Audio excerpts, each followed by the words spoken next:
Your eyes open. It is currently 1:30 in the morning on Mount Hiei, Japan.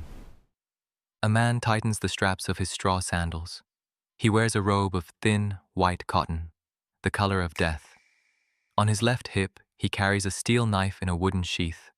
Coiled on his right is a length of hemp rope. These are not tools for the trail. They are the instruments of a vow. Today, this man will walk 30 kilometers through the dark, steep forests of the mountain. He will do the same tomorrow, and the day after. He will do this for 1,000 days. If at any point he cannot finish the daily circuit, he has sworn to use the rope to hang himself or the knife to disembowel himself. There is no middle ground. There is no trying again next year. For the monk on the mountain, there is only the finish line or the end of his life. This is the Kaihōgyō, an ancient practice of the Tendai school of Buddhism. It has been performed on these slopes for over 1,200 years. While we might see it as an extreme marathon, for the monks, it is a physical prayer. They are not trying to conquer the mountain, they are trying to become one with it. The challenge is divided over 7 years. In the first 3 years, the monk walks 30 kilometers a day for 100 consecutive days. By the 4th and 5th years, the stakes rise, but the rhythm remains. The physical kit is precise.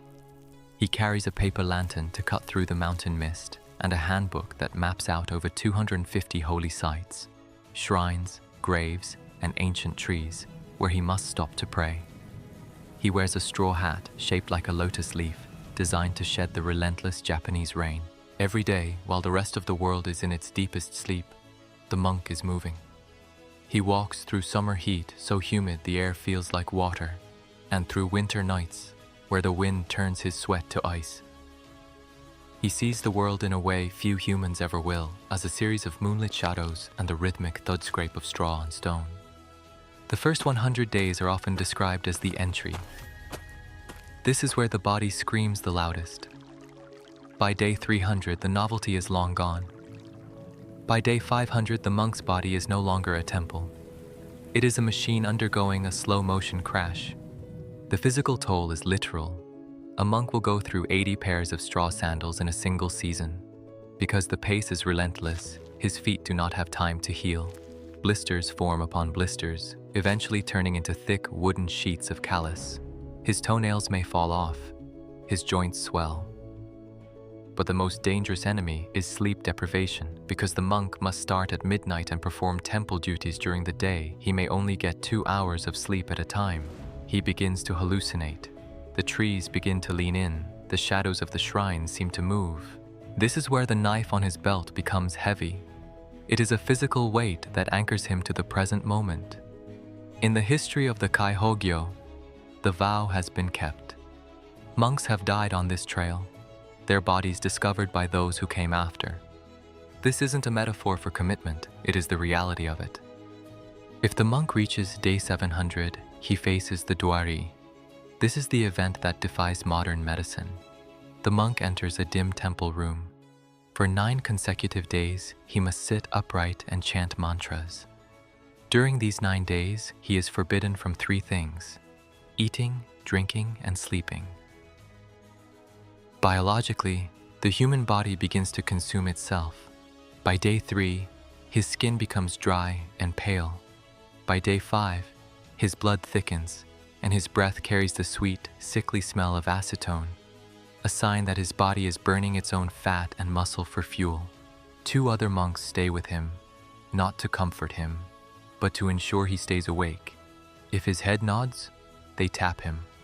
By the 7th or 8th day, his senses become preternaturally sharp. Monks report being able to hear the ash fall from a candle or smelling incense being lit in a village miles down the mountain.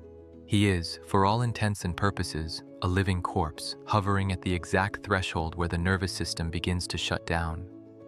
When the 9 days are over, the monk is carried out. He has lost nearly a quarter of his body weight. He is now a Dayajari, or a living saint. But he still has 300 days of walking left to do. In the final year, the distance increases. On some days, he must walk 84 kilometers, 2 full marathons back to back, for 100 days straight. Those who finish describe a state called satori. It is not a magical explosion of light. Instead, they describe it as a profound, quiet thinning of the self. They no longer feel like a person walking on a mountain. They feel like the mountain walking through a person. They walk with a different gait, spine perfectly straight, eyes fixed 10 meters ahead, gliding rather than stepping. When they finally return to ordinary life, they are often intensely quiet. The friction of the world, the traffic, the arguments, the small frustrations no longer seems to catch on them. They have seen the very bottom of their own endurance and found that there was still something underneath it. We like to think of our limits as walls. We believe there is a fixed point where our bodies stop, where our minds break, and where our self ends. The Kaihōgyō suggests that these walls are actually horizons. The closer you get to them, the further they recede. Most of us will never walk a marathon for 1,000 days, and we certainly shouldn't carry a knife to our morning jog. But the mountain exists in every life. We accept limits about what we can handle, what we can learn, and who we can become, often before we've even laced up our shoes. The monk on Mount Hiei isn't showing us how to walk. He is showing us that the impossible is often just a boundary we haven't pushed against hard enough yet. You don't need a mountain to find your limit. You just need to stop giving yourself an exit.